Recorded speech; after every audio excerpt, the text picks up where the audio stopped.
Kindly subscribe to YouTube channel and follow on Facebook page at Dr. Zabby's Talk Show. Okay, there is spray pan keep you, they go collect them. So tell me now. If guys spray, then say you go collect them. What you want and do? The Baba say my bring am use do one or two things for me. In one man hand touch you, no go. Wait, Baba say make you bring am. I know. Wait. Mo kí gbogbo wa nílé lóko lẹ́yìn odi, mo kí wa wípé akóbójú ọjọ́ ṣe rí. Mo kí ẹ̀yin ìyá, mo kí ẹ̀yin bàbá, mo kí ẹ̀gbọ́n, mo kí àbúrò. Èmi ọmọ yín olólùfẹ́ yín.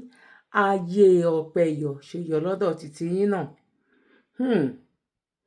Èwo la mú wá fún wa lọ́jọ́ títí òní wípé ká jọ ṣe àgbéyẹ̀wò ẹ̀ gẹ́gẹ́ bí a ṣe jọ máa ń ṣe. Ó lè kú kò ní lè mọ́ wa o. Bó ṣe lè hun kó mọ́ kò ní lè mọ́ àwa. Ẹ̀rí máa jẹ́ mi nìṣó. Ẹ̀rí wà ńlẹ̀. Alá máa kúrò sẹ́ nínú oko ẹrú. Bọ̀ ìgbà wo ni? Àmọ́. Àkókò wo ni?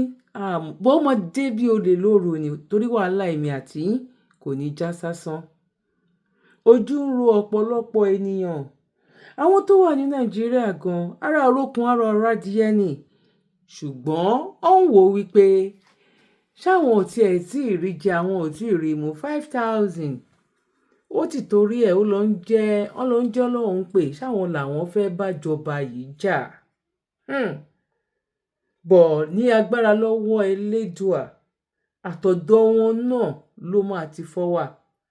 Torí wípé kí ni? Ara orókun, ara òrùn adìyẹ.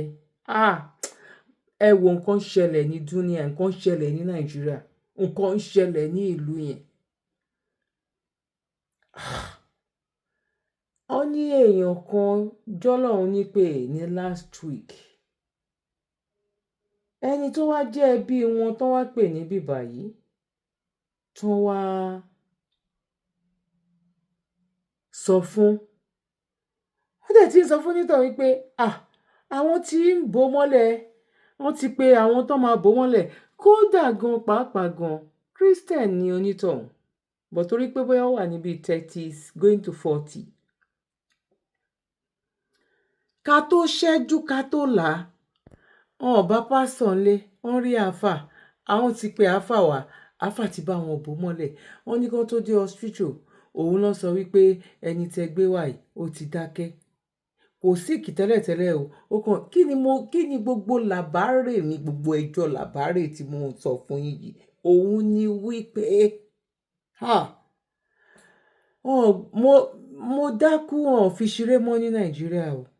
Wípé kán tiẹ̀ gbìyànjú ẹni tó wá sọ fún bí ó wá ń ka lára wípé tiẹ̀ mọ̀ ẹ tí wá ti lọ bò mọ́lẹ̀ tiẹ̀ ṣe test kankan kí ló pa ṣé poison wà nínú nǹkan tó jẹ ni ṣé sódà tẹlòmíì ò tún ní lọ jẹrú nǹkan tó wà nílé tà ara ń káwọn tó wà ń bí láti lè sọ pé just like that tiẹ̀ gbé wọ́ ẹ wò Ọlọ́run ní fi kú tó yáwọ́ pẹ́ èmi àti yín o Rererun àti wípé ìgbà tó wá jẹ́ wípé bá wá rí wa ń kọ́. Bọ̀ kó tó di pé mo wọnú agbami ètò lọ, mi ò ní sọ wípé mi ò gbọ́ because àwọn abiyamọ, àwọn tí ọ̀rọ̀ yẹn tán ṣẹlẹ̀ sí, èmi ò fi ṣe program náà, bọ̀ mo ti lò ó. Mo ti jù ú sí àwọn èèyàn kankan, èmi náà ti jù ú sí ẹbí, mo ti jù ú sí ará. Bá ṣe máa ń ṣe àwọn nǹkan sí àwọn nǹkan àwọn ẹbí wa tó ń wà nílé. Àwọn tó wà ní Kútọ̀nù, wọ́n ti sọ̀rọ̀ bọ́ síta ń sìn. Tẹ́ bá mọ̀ nípa ọ̀rọ̀ rice tó ń sọ, wọ́n ní kò sí nǹkan tó jọ bẹ́ẹ̀. Wọ́n ní ìròyìn ẹlẹ́jẹ̀ ni. Wọ́n kàn fẹ́ fi ba market wọn jẹ́ ni, because àwọn kan ti ń pè wípé ó ṣojú àwọn rí àwọn ṣe kinní kan. Bó máa play ibi tí àwọn onítọ̀hún yẹn tán ti fi message jáde wípé kò sí nǹkan tó jọ bẹ́ẹ̀ o.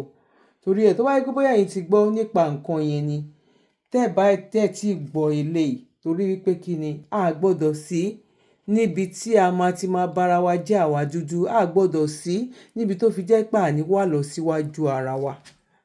Kọ́lọ́hun kó ṣàánú fún wa. Light up Badagry West, light up Badagry West, light up Badagry West. Ẹ káàsán, according to the times ẹ bá ń gbọ́ mi. situation report kan ni mo fẹ́ mú wá sí ti gbọ́ wa lórí ọ̀rọ̀ wọn jẹ rice wọn jẹ rice. Ó dàbí ẹni pé ó ti fẹ́ máa dàbí òótọ́ báyìí o, because kì í ṣe pé wọ́n ní wọ́n pé I will send the video as an evidence now. Lọ́wọ́lọ́wọ́ báyìí sin sójà kan ti kú ní yáàdì mi báyìí lọ́sàn-án yìí pẹ̀lú toothpick lẹ́nu. It's like bí pé ó ṣe jẹun tán ni. So ẹ jọ bó ṣe dákẹ́ báyìí sí ni ó dẹ̀ kú sínú mọ́tò dẹ̀ ń ṣe slow. I will send the video to the platform now. Everybody can witness it. I would like for us to stay away from rice any moment from now. Ẹ jọ ẹ jẹ́ ká stay away ká jìnnà sí ìrẹsì lọ́wọ́lọ́wọ́ báyìí because ó dàbí irọ́ ó ti ń tó bí èèyàn méjì mẹ́ta báyìí tí wọ́n ti ń lulẹ̀ báyìí tó ti ń kú. Ẹ jọ̀ọ́ nítorí Ọlọ́run ẹ jẹ́ ká jìnnà sí rice lọ́wọ́ tá a báyìí gẹ́gẹ́ bí àwọn nǹkan ti sọ lálàkọ́kọ́. Ẹ jọ̀ọ́ àní ikú ọ̀wọ̀ọ̀wọ̀ àní kú àkúfà ẹ jọ̀ọ́ nítorí Ọlọ́run. Ẹ káàsán o, mo fàsìkò yìí kí gbogbo wa o wípé ẹ káàsán ẹkújọ́ mẹ́ta gbogbo lé o láti Badagry láti ń sọ̀rọ̀ o. Kò sẹ́nìkan tó jẹ ráìsì tó kú o. A fi àsìkò yìí a fi kéde ẹ má dá wọn lóhùn gbogbo àwọn tó ń gbé rúmọ̀ burúkú gbogbo àwọn Nàìjíríà mò ń bá sọ̀rọ̀ o. Mo fi àsìkò yìí sọ̀rọ̀ wípé kò sí ẹnìkankan tó jẹ ráìsì tó kú o. Àpá lèmi ń gbé o, kò sí ẹnìkan tó kú lápá o. Kò sí kọ́sítọ́ọ̀mù tó kú o. Ẹ má jẹ́ kó fi tiwọn kó fi bàtà wọn tó ń ta ráìsì jẹ́ o. Ọmọ Nàìjíríà kò sẹ́nìkan tó kú o. Ẹnìkan ò ta kò gbé tirẹ́là o, àmọ́ bó ṣe jẹ́ o. Àwọn tó jẹ ráìsì àwọn ní sẹ̀mẹ̀ àwọn tí kọ́lẹ́rà ráìsì là ń jẹ yìí o. Ẹnìkan ò kú o. Ẹ má jẹ́ àwọn olówó ẹni tẹ́ fàsìkò mọ́ fàsìkò yìí sọ fún gbogbo ẹni tẹ́ ń tajà. Ẹ mọ wá rajà yín kẹ́ máa tajà yín o. Lórúkọ Jésù àdìbá wọn kúkú ọ̀wọ́ wà tọmọtọmọ o. Mọ́mì wa káàsán kí lẹ̀ ń tà? Kí lẹ̀ ń tà? Àwọn kọ́sítọ́mà wa rèé o. Àwọn kọ́sítọ́mà tó bá wa rajà ní láìsí láńtà. Salamu alaikum jama'a mu. Ga shinkafa muna Badagry muna sayarwa muna cin shi. Ga shi da muka ci shi ba wanda yana su kariya ne suna ta yi.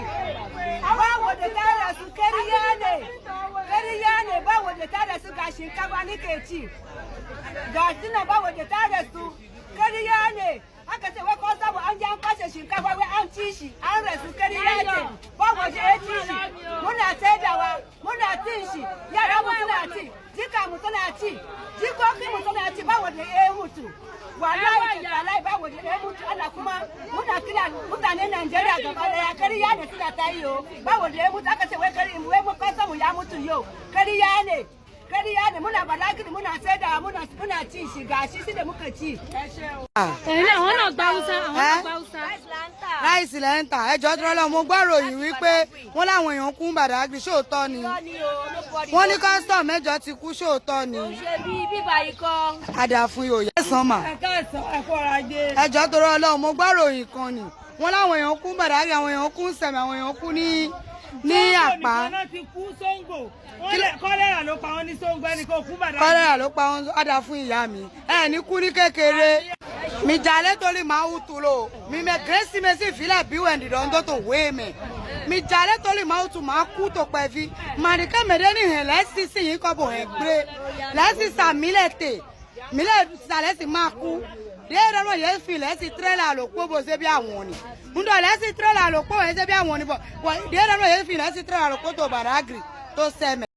Ẹ ṣàánú wa torí Ọlọ́run ráìsì kó tonú là wá ń tẹ má bọjà wa jẹ́ ẹlẹ́ṣẹ̀ ní ẹ̀yin tẹ́tẹ́ pé yòóta ti kú lápá ṣóṣojú yín ẹ̀wọ̀n 30 days ẹ má ṣẹ̀wọ̀n ní ẹ̀yin kẹ́nikẹ́ni tábí jáde láti róbìnrin tó sọ pé ráìsì ń pààyàn. Muna see American soldiers wey dem dey eat.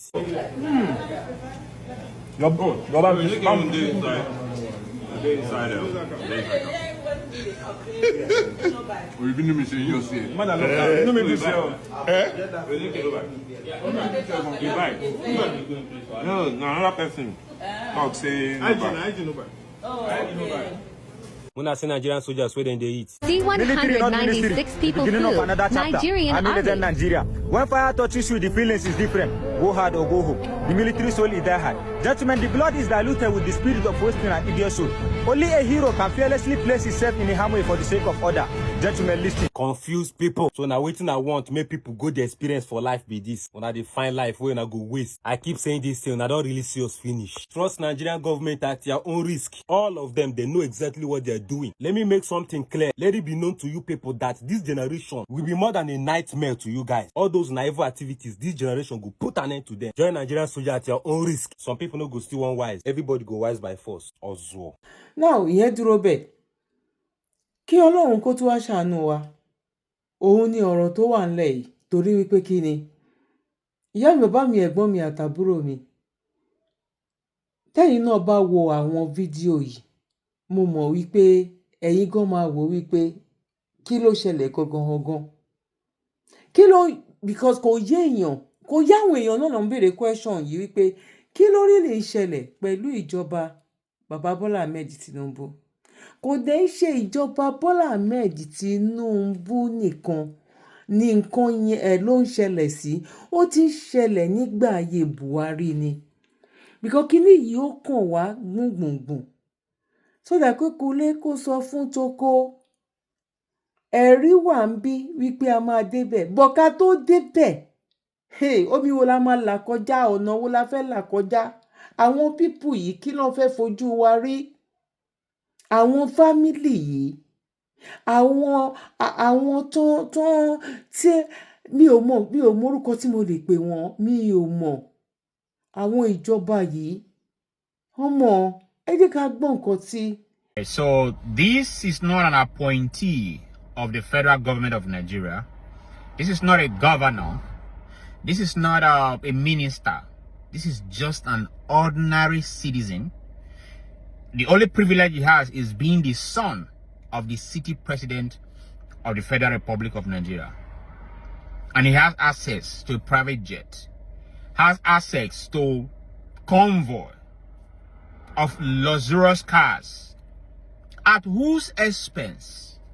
Who they pay for all these things? This lifestyle, who is paying for it? Nigerians taxpayers' money.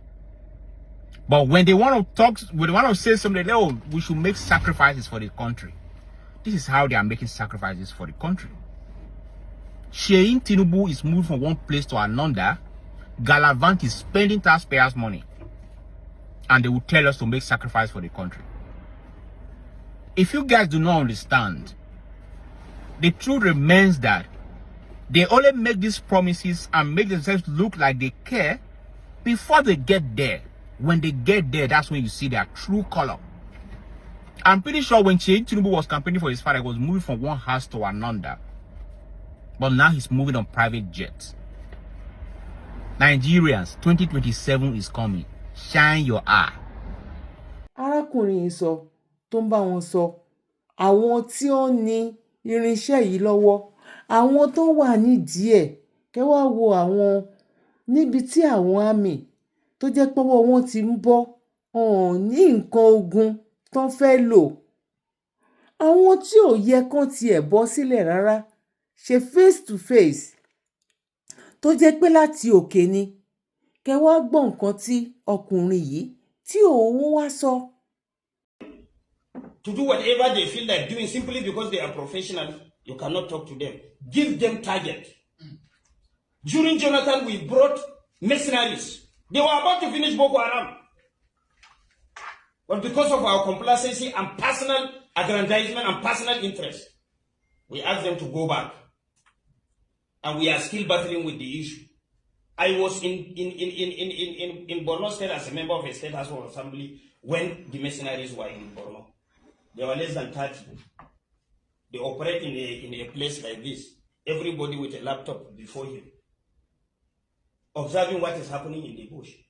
The moment they discovered an enclave, they will be able to identify how many weapons do they have, what kind of weapons are they using, how many AK-47 do they have, how many explosives do they have. They will take only 3 or 4 people in a chopper, go and clear everything. They will snap pictures before clearing them and bring back exhibit. We were about to finish it. And because of interest, personal interest, that if we allow mercenaries to finish this thing, we are not going to get anything. How much was the bill given by the mercenaries?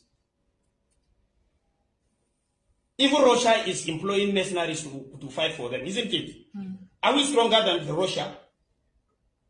Is there anything wrong if you can bring somebody that can fight for you? There's nothing wrong in that. So I'm sorry if people are saying that National Assembly is not doing the needful, National Assembly is not providing the enabling laws. We have provided all the enabling laws. The enforcement of such laws is not ours. If government is not ready to implement, there is no way we can compel government. The only thing we can advise government. If government refuses to do it, there is no way you can force them. God, no mercy. God. Boko Haram, they dislodge us. Oh God, my Lord. Oh God, my Lord. Boko Haram, they pack everything, go. They pack everything, go. It's normal. All do, sir. Okay, normal, sir. Me, I no get load. I dey tell you, I dey go. They burn our MRAP. They pack everything. They pack everything. See our MRAP here. Oh God. This guy don't get equipment for Maritio. God.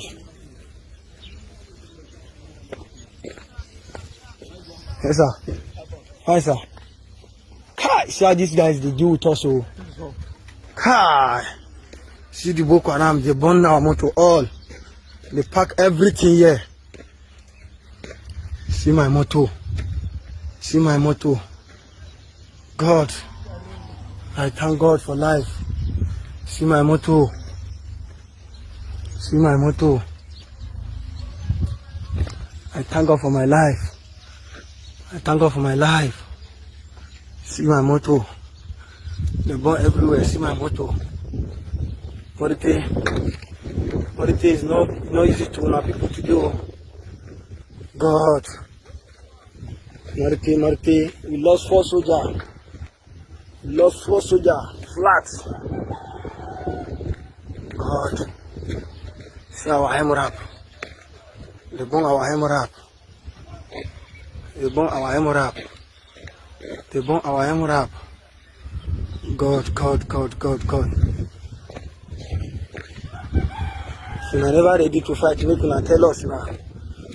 Which kind of problem be this one? I lost my regular. Oh God, my Lord. Oh God, my Lord, Marity. Oh God, my God. On behalf of the good people of the entire Borgu, from Kanji, Kayama to Barutel local government, calling on you as the Jagaban Borgu to come to our rescue. For some time now, fleeing bandits as well as insurgents from the northeastern part as well as northwestern part of Nigeria have found solace in abandoned wildlife forests of Kanjiwawa, Woro, Nuku, Tebo, Kemanji, Bani Adena, as well as other axes of Borgu local government area of Niger State, Kayama local government area of Kwara State, as well as Barutel local government area of Kwara State. Severally, certain people have made certain calls. As one of the frontline security analysts in the country, I had cause to make this call 5 years ago, even though you were not on seat then, that if care is not taken, that these fleeing bandits and insurgents might find safe haven in this abandoned wildlife forest. Today it is happening. Mr. President, you are the commander-in-chief. It will take you nothing to give order to the chiefs of army and air staffs, as well as Inspector General of Police, to carry out both air and ground onslaught, because their numbers is not yet up to the Boko Haram we used to have in Northeast, as well as the bandits disturbing the entire states of Katsina, Zamfara, Sokoto, and Kebbi. If the onslaughts are immediately carried out, it can reduce their numbers. And don't forget, Mr. President, that particular area is porous. If you come through the Babana area, which is close to Benin Republic, then when you come through Chikanda Gure in Barutel local government, it borders Benin Republic as well. Then when you take other axis, it makes it so porous. And today, they have red riot acts to innocent farmers in Kayama suburbs not to go to their farms. Just 3 days ago, they killed some people as well as vigilantes, numbering about 15 in Kemanji under Kayama local government. Mr. President, we call on you, in line with your renewed hope agenda for securing the entire Nigerians, to please give order to the service chiefs and the Inspector Police to act immediately. An operation that is led by a major or a CSP in the police, major in the army, and other equivalent orders is not enough. We want Air Vice Marshal or Major General to lead the operations, as well as an AIG or Commissioner of Police, so that combined onslaught can be carried. I remain your servant, Nigerian, Comrade Salud Antati Mahmoud, Director of Security, Salute Nigeria Initiative. God help Nigeria. Kẹ́ lè mọ̀ wípé abẹ́ Ọlọ́run sẹ́, bí kò lè má continue lọ báyìí, abẹ́ Ọlọ́run kó bá wa wò sẹ́. Alábẹ́ Ọlọ́run sẹ́, àní kó bá wa wò, kó wò wá láti òkè ni. Abẹ́ Elédùmarè kó bá wa wò, kó wò wá láti òkè, kí oníkálukú kó lè lọ ńlọ ẹ̀. Eléyìí pọ̀, eléyìí gba nǹkan gbì ni. Wàá kàn wò báyìí pé kí ló ń ṣẹlẹ̀ gangan. Mi ò really mọ nǹkan tó ń ṣẹlẹ̀, but pẹ̀lú àwọn tó jẹ́ wípé a ní ọ̀rọ̀ Yorùbá nation kò ṣẹ̀ṣẹ̀ wáyé. Ọ̀rọ̀ Yorùbá nation kì í ṣọ̀rọ̀ 20 years ago. But àkókò tí Ọlọ́run tó sọ wípé because ní gbogbo ìgbà yẹn bóyá ó jẹ́ bí bóyá bí 2% or 1%, ká tiẹ̀ ní 1% ní gbogbo ìgbà yẹn. Láwọn tó mọ̀ láàrin ara wọn kó tó di pé ayélujára ẹ̀ṣẹ̀ tó wá fọ́ gbogbo èyí táwọn èèyàn kan ń ṣiṣẹ́. Níbi tó ń ṣiṣẹ́ yẹn dé, òun ni Ọlọ́run wá fi ọ̀rọ̀ social media ló tún wá fi kẹ́ wa. Òun ló ṣe di gbogbo nǹkan tí gbogbo àgbáyé tó mọ̀ ní àti bí 5 years ago yẹn. Kẹ́wàá wo àwọn tó ti ń ṣiṣẹ́ yẹn lọ before 5 years ago yẹn. Tó bá jẹ́ pé ẹ ti gbọ́, or tó bá jẹ́ pé ẹ ti gbọ́ máa gbé wá. Ìyẹn ló ìfi ń fún èmi ò tí rí fídíò yìí tẹ́lẹ̀tẹ́lẹ̀ o. Mi ò kò yẹ kó yá mo rí ní last year tàbí mo rí ní last month. Mo ṣẹ̀ṣẹ̀ rí ní week tá wà nínú èyí. Ìyẹn gangan ó ń pẹ̀lú nǹkan tó ń fún mi ní ìfọ̀kànbalẹ̀, pẹ̀lú nǹkan tí màá ń sọ pé alámọdé bẹ̀sẹ̀. Bọ̀ ìgbà wo ni mi ò mọ̀, àkókò wo ni mi ò mọ̀. Eléyìí tó á jẹ́rìí sí. Ṣé wípé ó máa ṣẹlẹ̀. Bọ̀ lágbára lọ́wọ́ Ọlọ́run, àní sí nínú sáré máa gbọ́. Àwa tá a fi ọwọ́ ṣẹ́gun sí àwa náà la máa jẹ, tó bá jẹ́ bẹ́ẹ̀ ni kò yé yín sìn. Àwa tá a ṣe wàhálà àwa náà la máa jẹ ìfọ̀kànbalẹ̀ ní agbára lọ́wọ́ Ọlọ́run. Bọ̀ ìgbà wo ni, ta ló fẹ́ ṣe, àkókò wo ni, ṣọ́kùnrin ni, ṣóbìnrin ni, ṣọmọ kékeré ni, ṣàgbàlagbà ni, ìgbà mi ò mọ̀, bọ̀ a mọ̀ wípé ó máa ṣẹlẹ̀. Ibadan have saved Yoruba nation twice. Many of you thought that I've saved Yoruba nation once. No, twice. The first was the Jalumi War of 1803-1804 against the Fulanis. If Ibadans have not played their role, most of the people parading themselves are Obas today. We have been emirs. As happened to the people of Ilorin. Because Afanja that allowed the Fulani to come in was eventually killed himself. And of course, Ilorin was turned into an emirate. That's why I've been the portion of many of these Yoruba towns today. But we have another who can play that role. And that is why in Yoruba land today, anybody that tries to derogate our culture is seen as a traitor. The second time when Ibadan saved Yoruba nation was in 1951. Asukwe would have been premier. You and I would not have been educated if Ibadan didn't become premier. But the Ibadans on their own, they are mainly mostly NCNC then. They had to cross over the following that morning when government was reformed and join Action Group. The Achilles of this world, the Achilles, the Aboderins, the sons, the Achilles, the factor of this became Action Groupers overnight. So for the uninitiated and the ignorance who have been saying that Allah started traveling, Allah had no hand in it. It was the struggle and the decision of the IPP, the Ibadan People's Party, that joined Action Group. Asokwe Awolowo became the premier. That saved Yoruba nation. Today, the advantage you have over the ethnic groups in the country can make you to be 100 years ahead. But because of that education, when it was compulsory for every man or woman of age to send this award to school. If you don't, you go to jail. And that was what gave you and I the advantage that we have.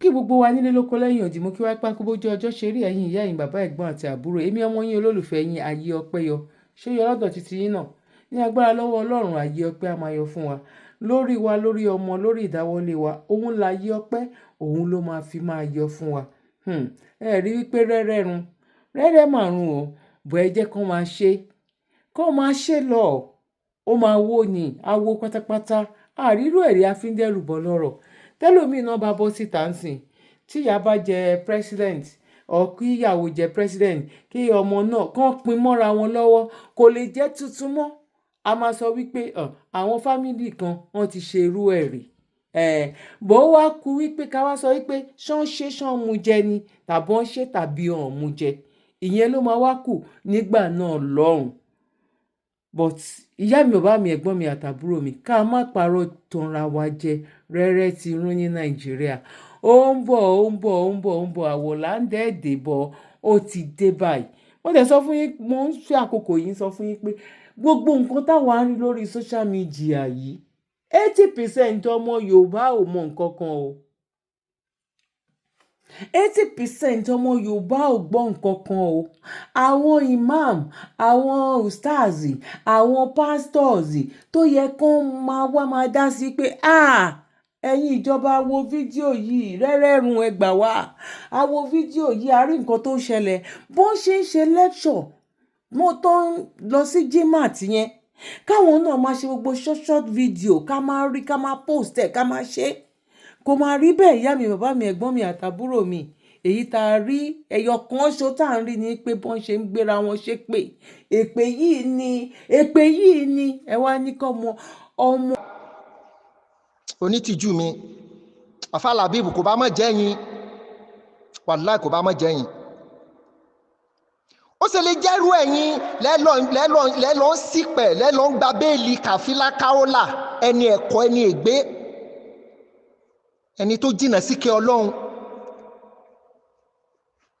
lórí burúkú obìnrin onígbéraga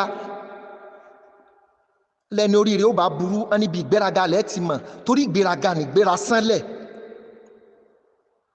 kí wèrè ó mọ̀ pòórá rẹ̀ lọ́mọ ìpìlẹ̀ wo ni ìpìlẹ̀ rẹ̀ Afálábíbù Lágbàjì ìpìlẹ̀ wo ni ìpìlẹ̀ olórí burúkú iṣẹ́ wèrè yóò ti máa dójútì yín báyìí ìdójútì ní fún yín yìí tẹ́ ẹ̀ bá mọ̀ torí tẹ́ ẹ̀ bá mọ̀ pé dójútì kan ò jù báyìí lọ ẹni tẹ́ ẹ fira yín kalẹ̀ fún pé tẹ́ ẹ̀ bá rí ẹ mú mi ilé ẹjọ́ sì sọ̀rọ̀ ẹni tó wà ń bí báyìí anything before the magistrate anything before the court should not be external discussion ó yé yín Afálábíbù ó yé yín ẹ mọ̀ bó ṣe ń lọ sẹ́wàá fira yín wọ́lẹ̀ nírú bíi tí ẹranko eléyìí ti ń sọ̀rọ̀ yìí ọmọ ìran kí ìran ti ń pera rẹ̀ lọ́mọ ìpìlẹ̀ kan bẹ tó ju ìpìlẹ̀ yín lọ ni Afálábíbù Lágbàjì ìpìlẹ̀ wo ní ń bẹ nínú Ìlọrin yẹn anísàbóláì òkè anísàbóláì ìsàlẹ̀ anítáíwò òkè alánítáíwò ìsàlẹ̀ ẹ̀sùn Àgbàjì òkè Àgbàjì ìsàlẹ̀ fún mi tẹ́ bá béèrè ìpìlẹ̀ nínú Ìlọrin ọmọ ìpìlẹ̀ níyìn ìjọ òun lẹ wá bọ́ tàtẹ́ kágbádárù tẹ́ wá ń pariwo ẹ̀yin ọmọ ìpìlẹ̀ wo Kaola Afálábíbù ẹ gbogbo èèyàn kọ́lé èèyàn máa associate èèyàn mọ́ o ẹ má jẹ́ kélé o kó dọ̀tí báyìí o ìdọ̀tí ni Kaola o tí ò bá ṣe pẹ́yìn lẹ gba béèlì Kaola ni tó jẹ́ pẹ́lòmíì ló gba béèlì fún Kaola tó wá jáde tí tó ń fọ́n wọ́n rán wọ́n báyìí a kì í pọ̀nrípọ̀n gba olúwa rẹ̀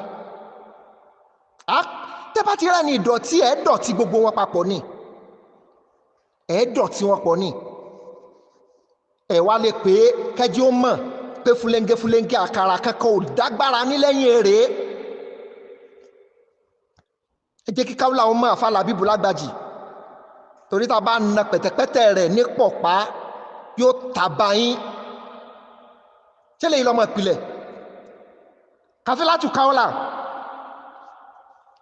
sọ́rí gbogbo wọ́n tọ̀ ń ṣe yẹn irọ́ báyé rẹ̀ mo ti kọ́ lórin mo ní tẹ́ bá ń wẹ́ni tó ní sí iná jù o tó tún mú rọ́ níṣẹ́ ajá Kàfílà ni ẹ sì máa wà lọ Kàfílà ni mo sì ná níṣẹ́ o ó tún wá mú rọ́ mọ́ wọ́ anátúláì alálìkàsíbínà ìlànà Ọlọ́run ní bá obìnrin yìí ìyẹ́ kẹ́ fura sí tó bá lóun ọmọ ìpìlẹ̀ òun lọ́mọ lágbájá òun lọ́mọ tàmẹ̀dùn ta ló ráre tó Kàfílátù Kaola lórí social media ẹ̀sùn ẹni náà tọ́lọ̀ ń fi ráre tọ́lọ̀ ń fojú rẹ̀ rírí kúrí títàn rẹ̀ ò sí ní tánlẹ̀ fi á àbàdán ní láé àti títí láéláé tẹ̀bá wá rẹ̀ jà kú mọ́ mójú tì ó kú kò mójú dì irú Kàfílà yìí ni ẹwọ gbogbo àwọn tí ń dárúkọ gómìnà ìpínlẹ̀ Ọ̀yọ́ bàbá wa Kálà bàbá wa Arísekọ́lá bàbá wa bàbá wì bàbá wo bàbá gbì ẹ béèrè pé ṣé wọ́n dá sọ̀rọ̀ yìí ni nǹkan fìrà rẹ̀ yọ star nǹkan parọ́ mọ́ra rẹ̀ ní gómìnà ìpínlẹ̀ Ọ̀yọ́ ẹ béèrè pé ṣé wọ́n bá dá sọ̀rọ̀ tí ń bẹ ńlẹ̀ yìí afáwa Làbíbù Lágbàjì ló gba béèlì ọmọ ìpìlẹ̀ afá Làbíbù Lágbàjì báwo ni ó ṣe rí lára yín kó jẹ́ pádájọ́ tẹ́ ẹ dúró níwájú rẹ̀ tẹ́ ẹ gba béèlì fún lólórí burúkú Kàfílátù Kaola ń pariwo pé adájọ́ ìsọmọ ìpìlẹ̀ ni ò jẹ́ kí wọ́n mọ̀ ọ́n sọmọ sàhábà nábì ní Kàfílà ni sọmọ ànábì wa Muhammad sallallahu ta'ala alayhi wa sallam sáwọn ni wọ́n bí Kàfílà ni ṣé ọmọ Sheikh Ádámù ní Kàfílà ni àbí ìpìlẹ̀ kan ju àwọn ìpìlẹ̀ tí ń ká alẹ́ yìí lọ ni ṣé ọmọ bàbá Kamaldeen Aláàjì àgbà bàbá Kamaldeen Sheikh Kamaldeen Al-Haddabi bàbá dáadáa sọ́ọ̀mà rẹ̀ ní Kàfílà ní sọ́ọ̀mà Àgbàjì ní àbójọ́mọ̀ ìdílé Sọláàtì ẹ wá dárúkọ ìpìlẹ̀ tó tẹ ìpìlẹ̀ tí mò ń sọ yìí mọ́lẹ̀ akéwàgbọ́dọ̀ ọmọ akéwàgbẹ́rú tẹ́ bá béèrè àwọn ọmọ ìpìlẹ̀ tí wọn ò tún kéjì ká sókè àwọn ọmọ ìpìlẹ̀ nìyẹn bàbá wọn ti jẹ ìmáàmù bàbá wọn ti jẹ ìmáàmù ní òde Ọ̀yọ́ ní ìlú Ọ̀yọ́ Àtìbà Ọ̀yọ́ Aláàfin bàbá wọn ti jẹ ìmáàmù ní 18 something ẹ wá fi wé bàbá tó bí Kàfílà tó jẹ ìmáàmù nílùú Ìbàdàn ní 1993 sí 1995 ọwá kejì kárù tó bá bẹ̀rẹ̀ wọn mọ̀ ìpìlẹ̀ ọ̀ ní látùbọ̀tán wo síwó bí ọ̀ ń kọ lẹ́tà sábùkù ọ̀ wà gba ìsì àbùkù ọ̀ wà ọkà fúnra rẹ̀ ìpìlẹ̀ wo ni ìpìlẹ̀ òfò tó bí ọ àṣẹ gbogbo kan ní jàrá oko lójú bọ́mọ wọn bá sọnù wọn wà tó bá jẹ́ pé ilé Olúbàdàn ni wọ́n ti bí ọ kí ló ọba mọ̀ wọn tẹ gbogbo ayé lórí mọ́lẹ̀ ni kò í yẹ gbogbo yín tí máa ń pariwo ọmọ ìpìlẹ̀ bàbá rẹ̀ jẹ́ chief imam fọ́dún 2 àbí 3 lórí burúkú ya wèrè sí báyìí o ló ya wèrè ní ká bòròbòròbòrò ló ní adájọ́ ìsọmọ ìpìlẹ̀ bẹ́ẹ̀ ni àmọ́ ò ní ọ̀ràn ọmọ ìpìlẹ̀ lẹ́wọ̀n tó fi lọ sílé ìpìlẹ̀ ó ti sọ fún pé ìpìlẹ̀ lókè kúrá búlọ̀kù ẹyọ kan ṣoṣo ò sí ń bẹ̀ wàláì búlọ̀kù ẹyọ kan òkúta yangi ni wọ́n fi mọ́ láti foundation tó fi dókè